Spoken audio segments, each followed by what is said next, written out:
오늘 우리에게 주시는 거룩한 말씀은 마태복음 11장 16절로 19절 말씀입니다.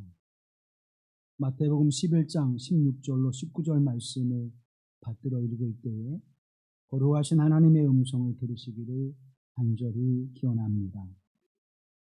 이 세대를 무엇으로 비유할까? 비유하건대 아이들이 장터에 앉아 제 동물을 불러 이르되 우리가 너희를 향하여 피리를 불어도 너희가 춤추지 않고 우리가 슬피 울어도 너희가 가슴을 치지 아니하였다 함과 같도다.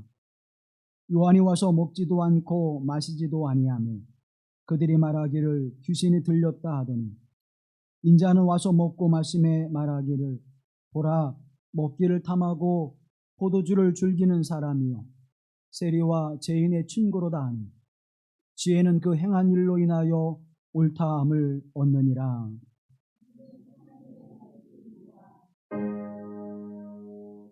아멘, 아멘, 아멘.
우리 주 예수 그리스도의 은혜와 평화가 영원토록 우리 가운데 함께 하시기를 여러분의 삶과 가정에 함께 하시길 간절히 기원합니다.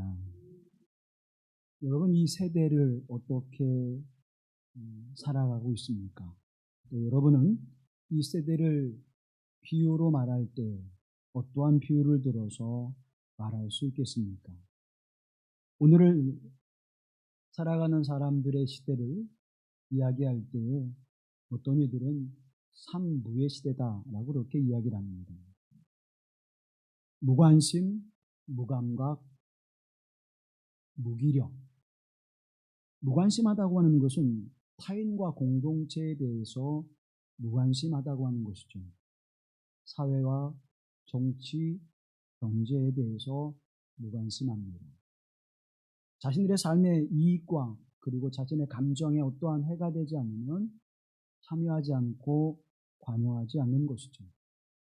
그래서 어떠한 이들이 어려움을 당하고 고난을 당하지만 그것에 마음을 같이 하지 않습니다. 어려움을 당해도 보고 지나치기가 쉽고 또 마음을 나누면서 함께하지 않죠.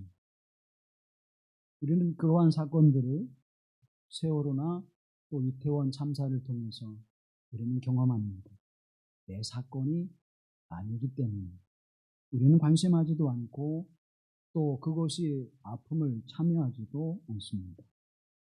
또 우리가 종종 텔레비전을 통해서 또 매스미디어를 통해서 듣는 그러한 일들 가운데 하나가 노약자 석으로 지정되어지고 또 임산부 석으로 지정되어진 자리에 중년의 남자가 또는 젊은 친구들이 그곳에 앉아서 서로 시비와 다툼을 이루는 이야기들 우리가 듣습니다.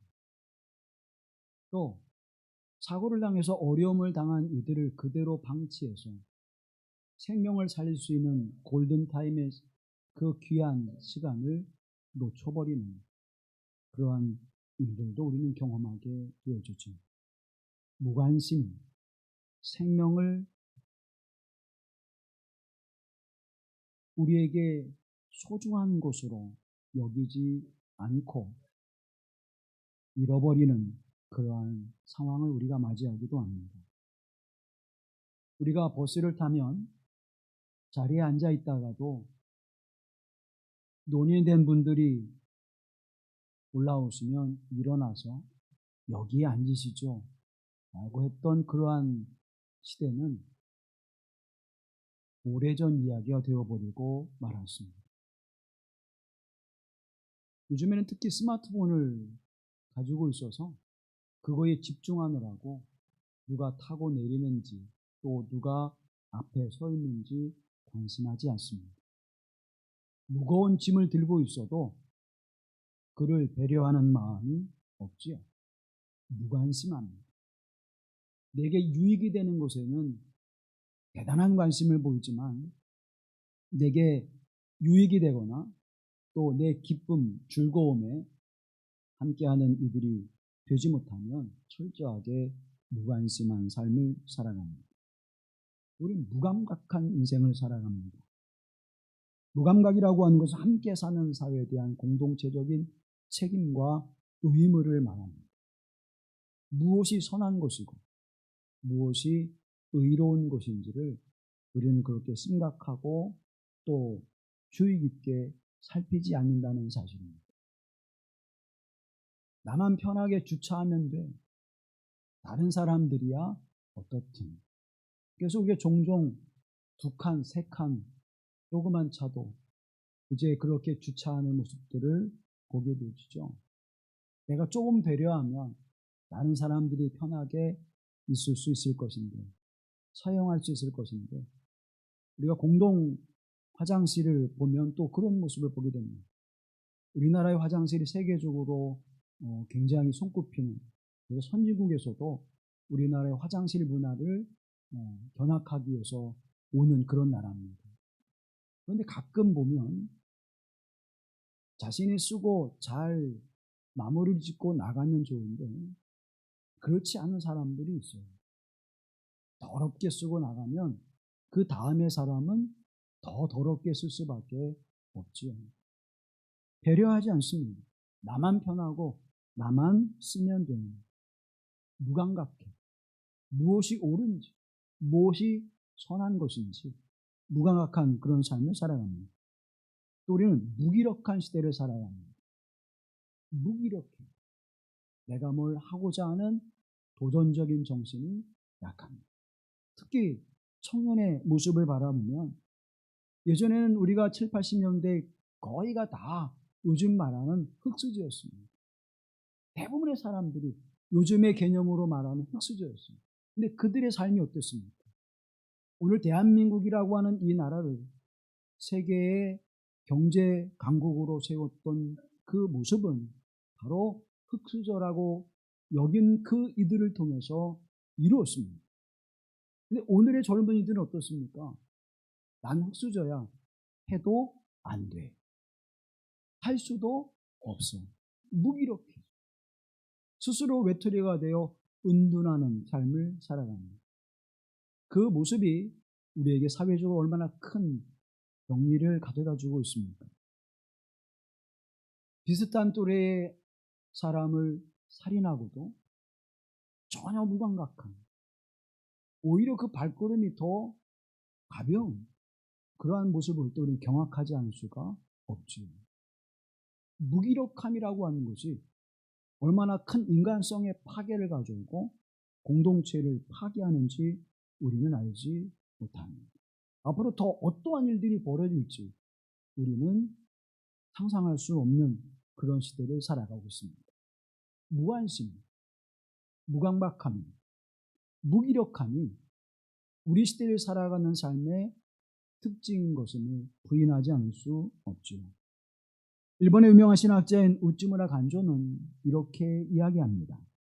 하나님이 인간을 저주하신다면 질병이나 실패나 죽음 따위로 저주하지 않고 성경을 읽어도 믿지 못하는 마음으로, 하나님이 살아계시는 것을 믿지 못하는 마음으로, 감사하는 마음이 우러나오지 않는 마음으로 저주하실 것이다. 하나님의 말씀을 읽어도 그 말씀에 감동하며 그 말씀을 통해서 내가 깨닫는 은혜를 힘입고 내가 말씀에 순종하여 살아가야지 하는 그러한 생각과 그러한 믿음이 우리에게 나타나지 않는다는 것입니다. 하나님이 살아계심을 믿지 않는다는 거예요.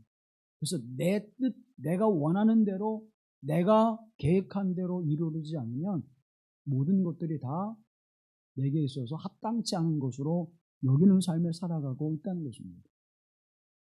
하나님의 역사하심이, 하나님의 은혜가 없음을 고백하게 되어질 때에 우리는 감사하는 마음이 없죠. 물질이 어려워지면 감사의 액수는 적어질 수 있습니다.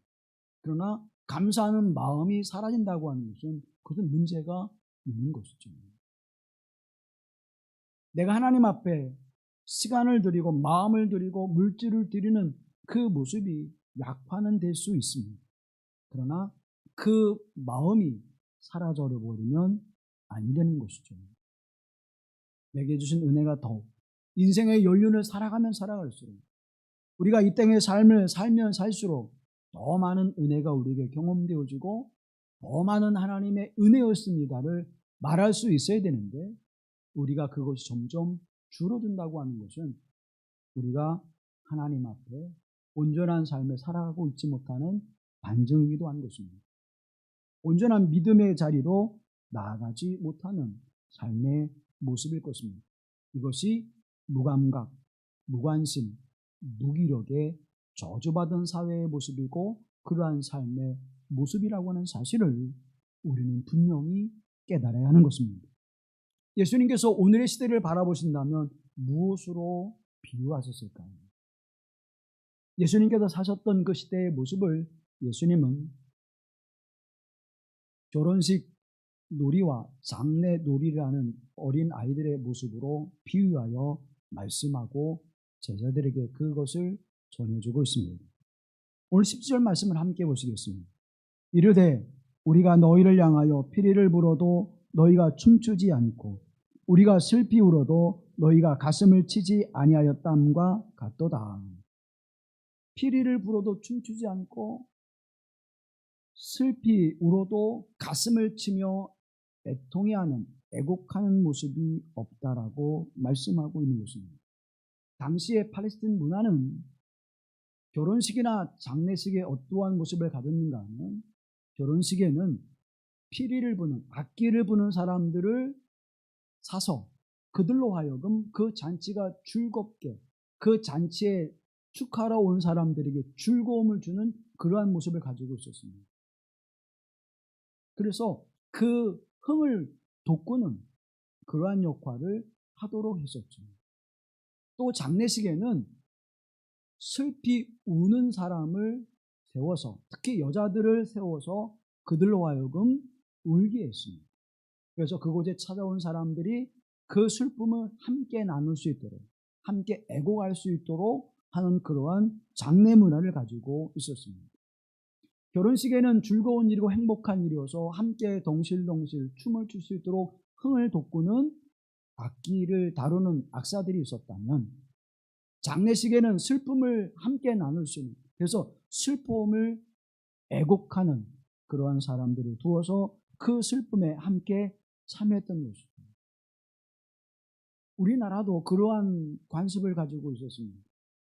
장례를 치를 때에 그 장례를 치르는 유족들이 곡을 하는 그러한 문화가 있었습니다. 요즘엔 거의 제가 그것을 찾아보지 못하게 되어졌는데, 우리는 그것을 단지 하나님의 나라를 소망치 못하는 이들의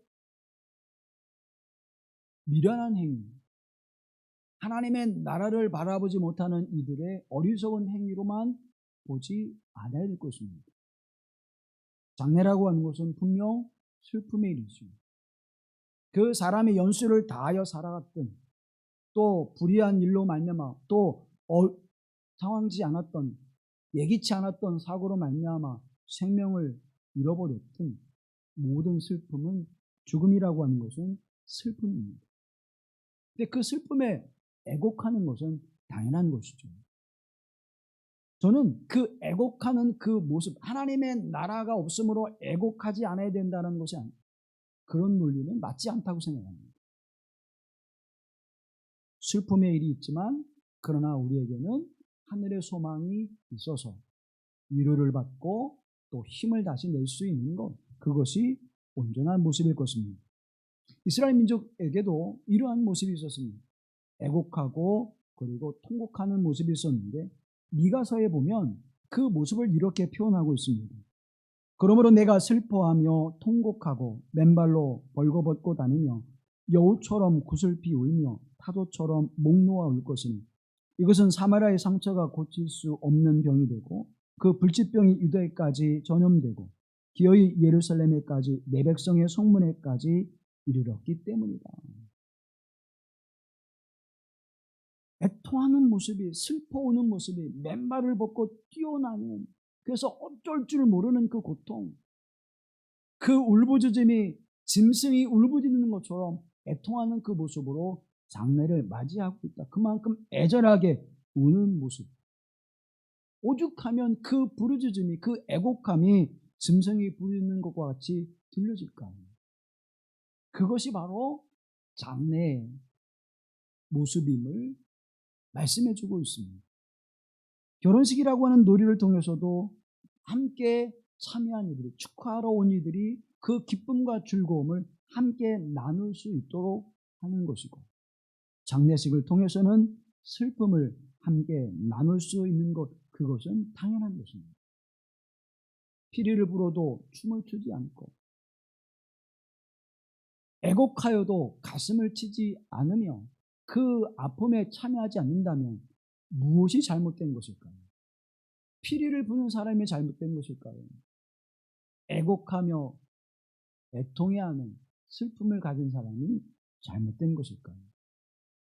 무관심하는 것, 그것은 무시하는 것이고, 무관심하는 것은 무감각해질 수밖에 없고, 무감각해진 사람은 영적으로 감각을 잃어버린 사람일 수밖에 없습니다.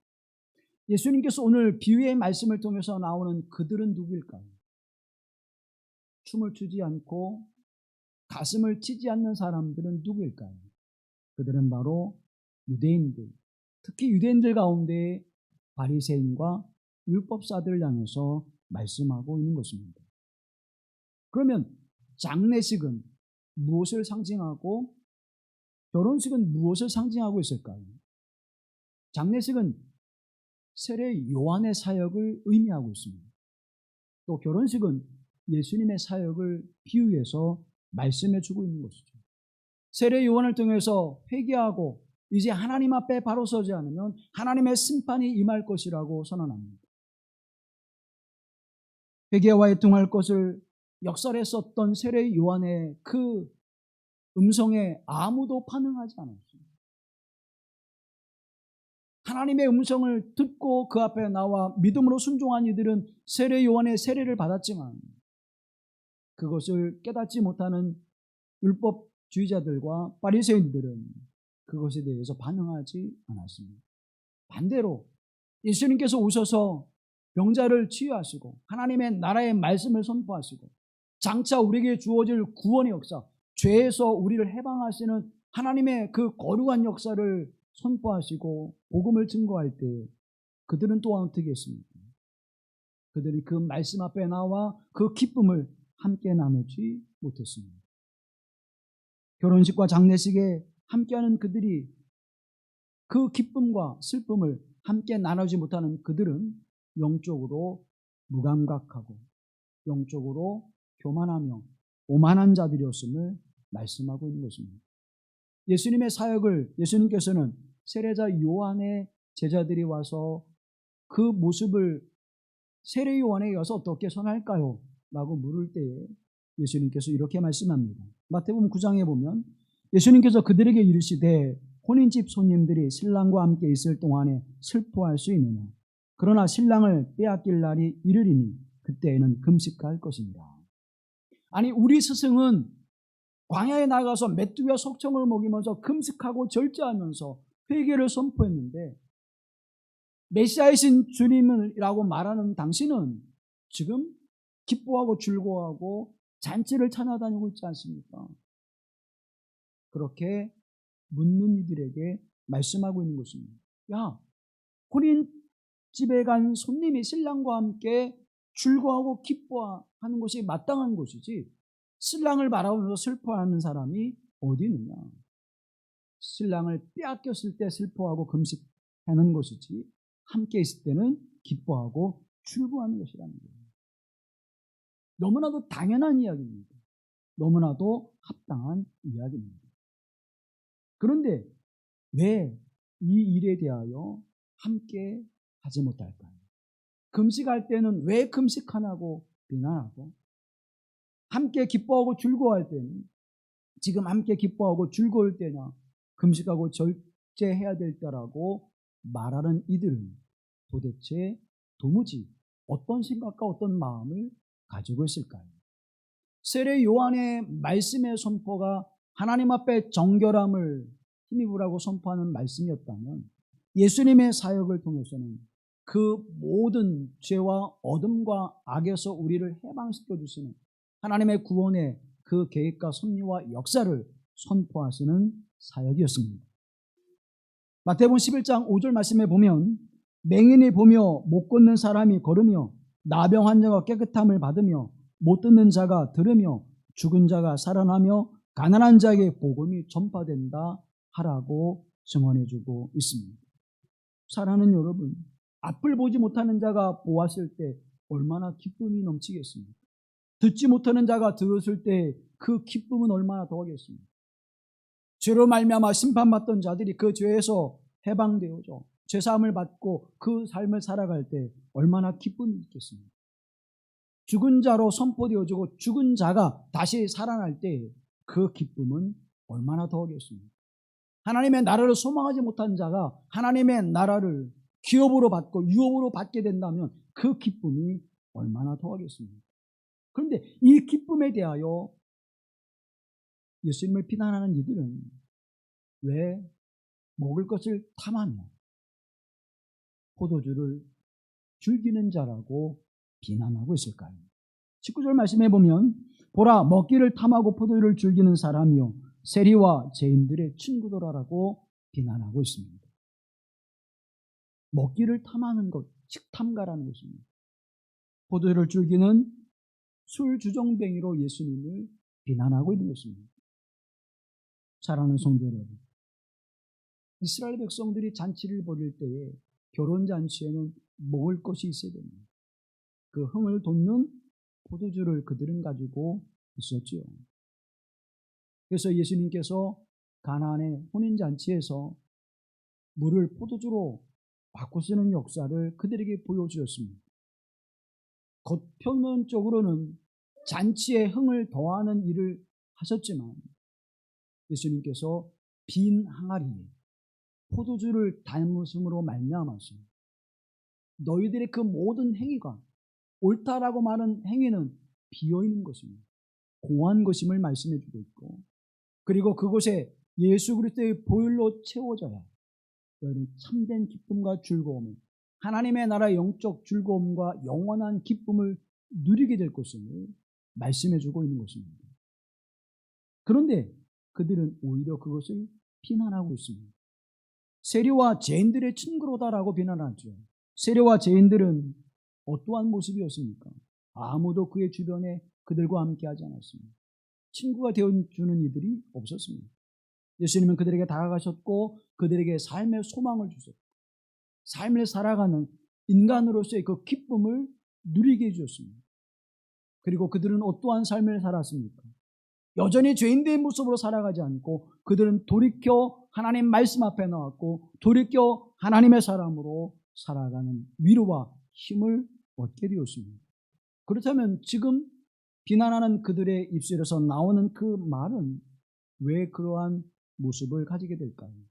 피리를 불어도 춤추지 아니하고 애곡하여도 가슴을 치지 않는 그런 삶의 모습을 가지게 된 이유가 어디 있겠습니까? 400년 동안 하나님의 말씀이 이스라엘 백성들에게 임하지 않았습니다. 그래서 구약에 있는 말씀을 그것을 하나님의 말씀으로 받아들여 그 말씀을 지키려고 노력했죠. 여기까지는 아주 훌륭한 일입니다. 그런데 문제는 그 말씀을 가르치고 배우고 익히는 이들이 그 말씀 안에 그 말씀을 자기의 의와 그리고 옳은 행위로 선한 행실로 주장하고 그리고 그것을 나타낼 때 문제가 됐다는 사실입니다. 예배를 드리는 행위는 좋은 행위입니다. 하나님이 기뻐하시는 행위죠. 기도하는 행위는 우리가 볼 때 좋은 행위입니다. 찬양을 드리는 것, 우리가 그 행위는 좋은 행위입니다. 그런데 여러분 이렇게 생각해 보십시오. 예배를 드리는데 내가 원하는 바를 이루기 위하여 마치 구슬하는 샤머니즘의 사제와 같이 내가 그 예배를 드리고 있다면 하나님이 기뻐하실까요? 내가 찬양을 하는데 그 찬양이 나의 감정을 추스리고 내 감정을 돋우기 위해서 드리는 찬양이라면 하나님께서 그 찬양을 받으실까요? 내가 하나님 앞에 예물을 드리는데 감사의 마음이 없는 예물을 하나님이 받으실까요? 적은 예물일지라도 감사의 마음이 담겨 있을 때 하나님 것을 받으시는 것입니다. 하나님께 감사의 찬양과 그 은혜를 기억하면서 기쁨으로 주를 찬양하게 부르는 찬양을 하나님 받으시는 것입니다. 내게 주신 하나님의 은혜를 기억하면서 하나님 앞에 나와 감사의 예배를 드리고 내 앞에 계시는 하나님, 살아계신 하나님을 고백하며 신실한 마음과 진정한 마음으로 예배할 때에 하나님은 그 예배를 받으시는 것입니다. 하나님의 뜻이 무엇이며 하나님의 계획과 섭리하심이 무엇인지를 알고 그것을 알기 위해서 힘쓰는 그 예배에 참여하는 마음을 하나님께서는 받으시는 것입니다. 그래서 하나님의 은혜와 은총이 내게 주셨음을 고백하고 하나님 앞에 나아갈 때 우리는 슬퍼할 때 슬퍼할 수 있는 것이고 기뻐할 때 기뻐할 수 있는 자로 살아가게 될 수 있는 것입니다. 400년 동안 하나님의 말씀이 임하지 않을 때 그들은 영적 침체가 와진 것입니다. 사랑하는 성도 여러분, 여러분의 삶과 인생 가운데 영적 침체가 경험되어질 때 무엇으로 그것을 알 수 있습니까? 그것은 세례 요한의 사역과 예수님의 사역을 비난하는 이들과 같이 금식과 절제할 때는 왜 즐겁게 행하지 않느냐고 비난하고, 즐겁고 행복한 삶을 가져야 될 때는 왜 절제하며 금식하지 않느냐고 비난하는 자리에 놓인다면 그것은 분명히 영적 침체를 경험하고 있는 것입니다. 반대로 내가 피리를 불 때 함께 춤을 추며 기뻐하는 자리에 나가지 못하는 사람이 있다면 영적 침체를 경험하고 있는 것입니다. 아니, 영적 침체의 삶을 살아가고 있는 것입니다. 내가 애통해하며 눈물을 흘릴 때에 그 눈물을 흘리지 않는다면 그 사람은 영적 침체에 있는 것입니다. 좀 더 구체적으로 말해볼까요? 내가 하나님 앞에 예배를 드리는데 그 예배에 대해서 하나님을 향한 진실한 마음과 진실한 모습이 내게 사라지고 없다면 그 사람은 영적 침체에 있는 것입니다. 지금 하나님이 여기에 임재하심을 계신다면, 임재하심을 경험한다면 우리의 태도는 어떨까요? 우리의 태도는 달라질 것입니다. 좀 더 긴장하고 좀 더 경외감을 가지고 하나님 앞에 서겠지. 예배의 중심을 하나님께 둘 것입니다. 마음의 중심을 하나님께 둘 것입니다. 그렇지 않다면 영적 침체에 있는 것입니다. 오늘 시대를 바라보면서 우리는 애통해야 합니다. 인간성이 파괴되고 있고 재앙의 시대가 다가오고 있고, 그럼 우리는 어떻게 해야 될까요? 기도해야 되죠. 하나님, 교회 공동체가 거룩성을 잃어버리고 있습니다. 우리는 그때 어떻게 해야 돼요? 기도해야 되죠. 여러분의 가정에 어떤 문제가 있습니다. 그럼 뭐 해야 돼요? 기도해야 되죠. 그런데 내 삶에 곤고한 일이 와도, 내 가정에 어떤 문제가 생겨도, 교회에 어떤 문제가 생겨도 내가 기도하지 않는다면 그 사람이 영적 침체에 있는 거예요. 자, 교회가 이제 여름이어서 여름 사역을 합니다. 그럼 무엇을 해야 될까요? 내 마음과 내 행위 속에 하나님의 은혜를 구하고 기도하는 마음이 없다면 영적 침체에 있는 것입니다. 성도들이 아픈 소식을 듣고 병든 소식을 듣고 삶의 문제를 가진 소식을 듣고 내가 그를 위하여 중보해야지라고 마음이 들지 않는 사람은 영적 침체에 있는 거예요. 그 소리를 들으면 어떻게 해요? 아, 내가 그를 위하여, 내가 잠깐이나마 내가 가지고 있는 것은 그를 위로할 수 없지만 내가 그를 위해서 기도해야지. 그런 마음이 들지 않으면 영적 침체에 있는 것입니다. 피리를 불 때 춤추지 못하는 사람이에요. 애곡할 때 가슴을 치지 못하는 사람인 것입니다. 사랑하는 성도 여러분, 구제하는 일은 좋은 일입니다. 그런데 예수 그리스도의 사랑의 마음, 하나님께서 우리를 사랑하시는 그 마음, 하나님이 우리를 긍휼히 여기시는 마음이 없는 구제는요, 그거는 적선이에요. 그건 세상 사람들이 하는 것과 다르지 않습니다. 세상 사람들이 하는 구제와 그리스도인들이 하는 구제가 다른 것은 그 중심에 하나님의 사랑과 예수 그리스도의 십자가의 사랑이 있어야 되는 것이에요. 다시 말하면 복음이 우리의 중심에 없으면 구제는 아무런 의미가 없는 것입니다. 오히려 다른 사람들이 더 구제를 많이 해요.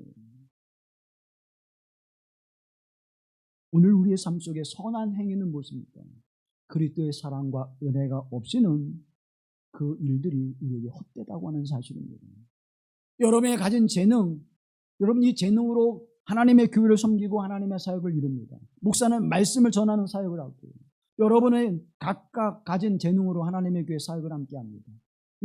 그런데 이 사역이 내가 가지고 있는 능력을 주장하며 하는 사역이라면 거기에는 무엇이 있습니까? 오만함과 교만함이 있을 수밖에 없는 것입니다. 내가 이렇게 말씀을 잘 전하는데, 내가 이렇게 말씀을 잘 해석하고 전해주고 있는데, 내가 이렇게 찬양을 잘 부르면서 사역을 하고 있는데, 그 마음과 생각이 그것에 함께하는 이들을 어떻게 해요? 내려다보는 것입니다. 성경은 뭐라고 말씀합니까? 하나님께서 우리를 환대하듯이 그리스도의 사랑으로 넘치게 어떻게 해요? 대접하라고 말씀합니다. 그냥 내가 가지고 있는 것으로 잘 대접해가 아니에요. 무엇으로? 하나님의 사랑으로. 그리스도의 사랑이 없이 사역하고 그리스도의 사랑이 없이 헌신하고 그리스도의 사역이 없이 섬기는 일이 있다면 그것은 다 의미가 없다는 거예요. 자기 자랑을 드러낼 수밖에 없는 것이고 오만함과 교만함의 자리일 수밖에 없는 것입니다. 여러분, 하나님의 사역을 이룰 때에, 내가 하나님의 교회를 위해서 무엇인가 이룰 때에 내가 지금 어떠한 모습으로 살아가고 있는지를 우리가 돌아볼 수 있어야 합니다. 영적 침체에서 나오는 행위는 하나님께 영광이 되지 않습니다. 영적 침체에서 나오는 그러한 믿음의 행위는, 아니 그건 믿음의 행위가 아니죠. 그런 종교적 행위는 아무런 의미가 없는 것입니다. 내가 예배를 드리고 있다고 할지라도, 내가 기도의 입술을 가지고 있다고 할지라도, 내가 찬송을 하고 있을지라도 그거는 자신의 노래가 되어지는 것이고 자신의 넋두리가 되는 것이고 하나님께는 전혀 의미가 없다는 것입니다. 그래서 우리는 지극한 환대를 가지되 그리스도의 사랑을 가져야 하는 거예요. 예수님 뭐라고 말씀합니까? 야, 너희 상속에 가는 걸 기뻐하지 마, 즐거워하지 마. 오히려 말석이 앉는, 그러면 내가 너를 높일 거야.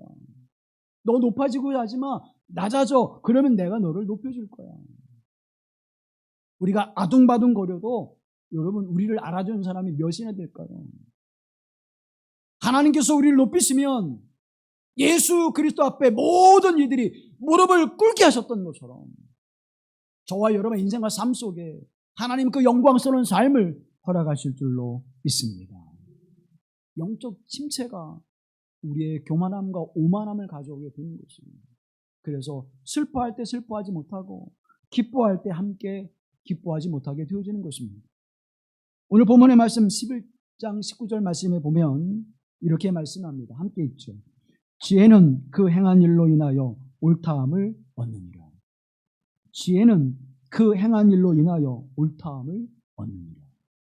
지혜는 누구입니까? 예수님을 말씀해 주고 있는 것입니다. 바리새인들이 이렇게 하고 저렇게 해도 비난하고 조롱합니다. 비판합니다. 그럼 여러분 어떻게 될까요? 야, 교회가 그렇게 하면 돼? 야, 교회가 사랑이 없어. 야, 교회가 왜 구제하지 않아? 야, 교회가 선교하는 일에 더 힘써야지. 왜 그렇지 않아? 그렇게 세상은 비난합니다. 그렇게 조롱하지. 그러면 이것도 하지 말아야 되고 저것도 하지 말아야 될까요? 교회가 여러 가지 형편과 처지를 통해서 새롭게 성전을 건축했다고 합시다. 하나님의 교회를 건축했어요. 그럼 세상 사람들은 야, 교회가 이제 돈을 벌더니 교회를 짓는구나. 저렇게 호화스럽게 교회를 짓네? 하고 비난할 거예요. 또 교회가 우리처럼 이 상가 또 이렇게 조그만 그런 교회가 되어지면 세상 사람들은 뭐라고 얘기할 거예요? 야, 하나님이 살아계신데 하나님의 복을 주셨으면 저렇게 가난하고 그리고 힘든 교회가 되지 않아야 되는데 하나님은 살아계시지 않는가 봐. 아니, 복받지 않은 교회야. 야, 가지마. 그렇게 할 것입니다. 그때 우리는 어떻게 될까요? 가만히 있어야 될까요? 여러분, 목사가 아주 잘생기고 키도 훤칠하면 뭐라고 얘기할까요? 야, 우리 목사님은 아주 잘생겼어. 자랑하기보다는 뭐 어떻게 할까요? 야, 우리 목사가 제비같이 생겼냐. 저처럼 마르고 조금 비천하게 생기면 뭐라고 그럴까요? 목사가 하나님의 복을 못 받아서 저렇게 가난하게 보인다. 그럴 거예요. 목사가 좀 통통하고 기름이 쫙 흐르고 누가 봐도 저 사람 목사 같아. 그렇게 보여지면 사람들은 뭐라 할까요? 야, 교인들 돈 다 뜯어가지고 자기만 잘 먹고 잘 사는구나. 그렇게 얘기할 거예요. 또 검소하게 살고 검소하게 살아가면 뭐라 그럴까요? 야, 하나님의 말씀을 전하는 자가 복을 못 받아도 저렇게 빈천하게 사는데, 가난하게 사는데 어떻게 그 사람부터 주는 말씀을 우리가 받아도 복을 받아? 그렇게 비난할 거예요. 사모가 조금 검소하게 옷을 입으면 오죽 복을 못 받았으면 저렇게 옷도 못 입고 저렇게 살아. 그렇게 비난할 거예요. 조금 화려하게 입으면 뭐라고 이야기합니까? 세련되게 입으면 야, 사모가 사치하네, 사치. 그죠? 목사가 20년 넘은 소형차를 타고 간다고 생각해 보십시오. 뭐라고 얘기할까요? 야, 목사가 교회에서 인정도 못 받고 교회 사랑을, 성도들의 사랑을 못 받아도 차를 바꿀 때는 못 바꾸고 있어. 그렇게 얘기할 거예요. 좋은 차를 타면. 야, 교인들은 가난해서 어렵고 힘든데 목사 혼자 좋은 차 타고 다니네. 그렇게 얘기할 거예요. 여러분, 하나님의 구원의 사역과 역사하심 속에 우리가 어떻게 살아가야 될까? 이렇게 하면 이렇게 비난하고 저렇게 하면 저렇게 비난한 이들 앞에서 예수님은 우리에게 말씀합니다. 지혜는 그 행한 일로 인하여 옳다함을 얻느니라. 그 행위로 말미암아 하나님 앞에 의의를 드러내라고 말씀하고 있는 것입니다. 사랑하는 여러분, 세상 사람들은 교회를 향해서 많은 비난을 쏟아냅니다. 이렇게도 비난하고 저렇게도 비난합니다. 여러분의 삶도 마찬가지죠. 이렇게 살아도 저렇게 살아도 비난해요. 야, 너밖에 교회 없어? 왜 그렇게 너 혼자 열심을 내? 비난하죠. 야, 뭐 장로가 왜 그래? 권사가 왜 믿음도 없어? 그렇게 이야기하죠. 그럴 때 우리는 어떻게 해야 될까요? 예수님의 말씀을 떠올리십시오. 여러분의 행위로 말미암아 하나님의 의를 드러내야 합니다. 오름은 그 한 일로 말미암아 하나님의 선한 역사를 드러내는 것입니다. 하나님의 구원의 역사는 반드시 성취되어지고 또 그 선한 역사는 우리에게 주어질 것입니다. 그 믿음의 역사를 소망하고 흔들림 없이 하나님 앞에 한 걸음 한 걸음 나아가십시오. 내가 잠깐의 어려움과 고난이 올지라도, 내게 잠깐의 고통과 슬픔이 다가올지라도 이것을 참고 견디고 버텨서 하나님의 나라의 소망과 은혜로 세워질 때에 하나님은 우리에게 그 누구보다도 영화로운 길을 선포하실 것입니다. 그래서 요한계시록에 바라보면 믿음을 다 지키고 승리한 자들에게 주신 하나님의 은총이 무엇입니까? 하나님의 거룩한 보좌 앞에 모여서 하나님을 찬양합니다.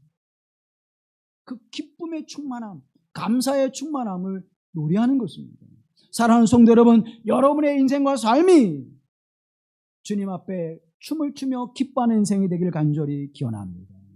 그래서 여러분 보세요. 예수님께서 병을 고친 사람들이 어떤 모습을 살아갑니까? 나면서부터 걷지 못한 자가 걷게 되었습니다. 어떤 모습을 보여줘요? 걷고 뛰고 기뻐하며 하나님을 찬양하잖아요. 죄인이라고 낙인 찍히면서 외면했던 그 여인이 예수님 앞에 나와서 옥합을 깨뜨리고 그 머리털로 발을 씻어드리고 말미암아 내 죄가 사여졌느니라. 그 여인이 어떻게 됩니까? 그 인생의 기쁨과 즐거움으로 충만해집니다. 질병이 들렸으나 그 질병을 고칠 길이 없습니다. 가산을 다 탕진해버렸습니다. 당신의 옷자락, 주님의 옷자락에도 만지면 내가 낫겠나이다. 예수님께서 그 여인을 치유해 주시고 네, 믿음대로 될지어다. 그 여인이 치유함을 받고 예수님의 사역에 참여하는 기쁨을 누리게 되었습니다. 예수님은 세리와 죄인들의 친구가 맞습니다. 그런데 그들의 인생이 어떻게 변했어요? 예수님으로 말미암아 그들의 삶이 변화됩니다. 선함의 역사를 누리게 되고 하나님의 사역에 참여하는 자가 되어지고 그 기쁨에 동참하는 자가 되었다는 사실입니다. 사랑하는 성도 여러분, 피리를 불 때 여러분은 춤을 추고 있습니까? 애곡할 때 여러분은 가슴을 치며 함께 그 아픔에 참여하고 있습니까? 오늘 우리는 우리의 모습을, 우리의 영적 상태를 돌아볼 수 있어야 합니다. 영적으로 충만하지 않으면 오늘 하나님 앞에 찬양을 드렸던 것처럼 예수로 충만하지 않으면 원칙과 기준이 없게 되십니다. 이렇게 하면 이렇게, 저렇게 하면 저렇게 비난하는 이들은 예수의 충만함이 없는 사람들입니다. 또 적당해. 기도도 적당하게, 신앙생활도 적당하게, 예배도 적당하게. 하나님을 향한 열망과 열정과 감동함이 없이 신앙생활을 하는 사람들, 그들은 바로 피리를 불어도 춤을 추지 아니하고 가슴을 치지 않는 사람들이에요. 사랑하는 성도 여러분, 나는 지금 어떤 영적 상태에 있는지를 돌아볼 수 있게 되기를 바랍니다. 교회에 다니는 사람은 많습니다. 교인들은 많아요.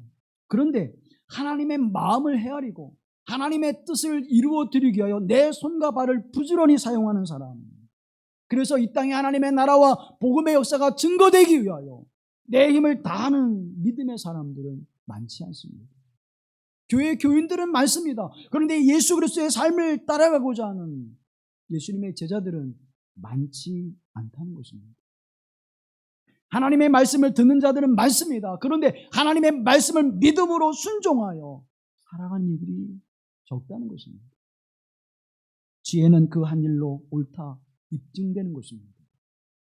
예수 그리스도가 그 삶을 통해서 당신을 입증해 드렸듯이 오늘 저와 여러분이 하나님의 말씀의 삶을 살아내므로 말미암아 우리가 가는 길이 선한 길이고 우리가 가는 길이 생명의 길이고 우리가 가는 길이 진리의 길임을 온 땅에 드러내야 될 줄로 믿습니다. 그러기 위해서는 예수로 충만해져야 됩니다. 성령으로 충만해져야 됩니다. 하나님의 말씀으로 충만해야 됩니다. 하나님의 은혜로 충만해져야 됩니다. 사도 바울 이후에 위대한 기독교 선교사로 불리는 스탠리 존슨이라고 하는 분이 있습니다. 이분은 감리교 선교사이고 인도 선교사로 그의 생을 하나님 앞에 바쳤습니다. 그분이 쓴 자서전인데 우리말로 순례자의 노래, 위대한 복음 전도자 스탠리 존스의 영적 자서전이라고 하는 책으로 번역이 되어졌는데 그 책에 이런 내용이 있습니다. 기독교는 자기를 내어주는 사랑, 죗값을 지불하는 사랑, 희생적인 사랑이 우주 안에 있는 힘의 중심이라고 말한다. 하나님의 사랑이, 예수 그리스도의 십자가의 사랑이, 그 십자가에서 생명을 내어주신 희생의 사랑이 여러분의 삶의 힘이요, 여러분의 믿음의 힘이 되기를 간절히 기원합니다. 그것이 무엇이에요? 그게 예수로 충만해지는 거예요. 하나님의 사랑하심이, 예수 그리스도의 십자가의 사랑하심이, 그 섬김과 희생과 헌신이 내 삶의 힘이 되어야 되는데 여러분의 힘은 무엇이 됩니까? 물질이 힘이 되어져요. 내 재능 힘이 되어져요. 내가 가지고 있는 역량이 힘이 되어져요. 아닙니다, 여러분. 예수로 여러분의 삶에 힘과 능력을 얻으시길 간절히 기원합니다. 그 책에 또 이렇게 이야기합니다. 연단에 앉아서 그들의 간절한 얼굴을 보는 순간 저들의 공허감을 예수는 주님이시다라는 진리로 채워야겠다는 생각이 내 마음에 퍼뜩 떠올랐다. 그들은 그 진리를 환영했다. 그리스도인이건 그렇지 않은 사람이건 가릴 것 없이 모든 사람이 그 진리를 환대하고 손가락 3개를 들어 보이며 예수는 주님이시다 하고 열렬히 외쳤다. 예수가 나의 주님이시고 예수가 내 삶의 중심이시고 예수가 나의 모든 것을 고백하게 되어질 때에 그들은 뭐예요? 그들은 피리를 불 때 춤을 추고 애곡할 때 가슴을 치는 그 행위를 함께 하는 이들이 되었다고 고백하고 있는 것입니다. 힘들고 지친 이들, 그래서 그들의 어려운 삶에 힘을 북돋워주기 위해서 어깨를 토닥토닥 거려주는 위로가, 하나님께서 우리를 위로하시듯이 우리를 통하여 그 아름다운 행위를 갖게 하시는 것입니다. 병든 이들의 아픔을 함께 아파하며 그들을 고쳐주는 예수 그리스도와 같이 오늘 우리를 통하여 그들을 위로하고 그들에게 힘을 주는 삶을 살아가도록 허락하시는 것입니다. 이 모든 것이 그리스도의 사랑, 예수로 충만한 삶의 모습을 통하여 함께 춤을 추고 함께 애곡하게 하시는 복음의 거룩한 사역의 열매임을 오늘 예수는 우리에게 말씀해 주고 있는 것입니다. 여기에 우리 길마루 교회가, 여기에 저와 여러분의 삶이 한 걸음 한 걸음 다가서길 간절히 기원합니다. 그 은총으로 이 몸된 교회가 충만해지기를 간절히 기원합니다. 하나님의 도우심과 그 인도하심을 통하여 저와 여러분이 날마다 이 행복한 믿음의 길을 걸어갈 수 있게 되기를 간절히 기원합니다. 로마서 12장 15절 10절 말씀을 함께 읽겠습니다. 즐거워하는 자들과 함께 즐거워하고 우는 자들과 함께 울라. 서로 마음을 같이하며 높은 데 마음을 두지 말고 도리어 낮은 데 처하며 스스로 지혜 든 채 하지 말라. 아무에게도 악을 악으로 갚지 말고 모든 사람 앞에서 선한 일을 도모하라. 아멘. 이것이 오늘 피리를 불 때에 춤을 추는 사람이요, 애곡할 때 가슴을 치며 함께 애곡하는 사람입니다. 저와 여러분, 이런 사람이 되길 간절히 기원합니다. 하나님, 내가 즐거워하는 자들과 함께 즐거워하고 우는 자들과 함께 우는 자가 되게 하옵시며 마음을 같이하게 하시고 스스로 낮은 데 처하는 자가 되게 하옵소서. 우리 함께 기도합니다. 자비로우신 아버지 하나님, 주의 은총과 사랑하심 속에 하나님의 나라를 소망하며 살아가게 하시고 주께서 은혜 가운데 저희를 부르짖어 싸우니 하나님, 주께서 우리가 춤을 추는 자리에 가슴을 치며 애통하는 자리에 함께 할 수 있도록 주의 크신 복과 은혜를 내리어 주시옵소서. 춤을 추는 것으로, 애곡하면 애곡하는 것으로 비난하며 그것을 비판하는 자리에 있지 않도록, 오만함과 교만함의 자리에 있지 않도록 주님, 우리가 오직 그리스도 예수의 모습으로 충만하게 하옵소서. 예수님을 우리의 중심에 모시고 살아가는 삶이 되게 하여 주옵소서. 예수가 나의 전부가 되심을 고백하며 믿음으로 살아가는 삶이 되게 하옵소서. 여러분, 그 속에 함께 하신 예수 그리스도의 이름으로 기도하옵나이다. 아멘.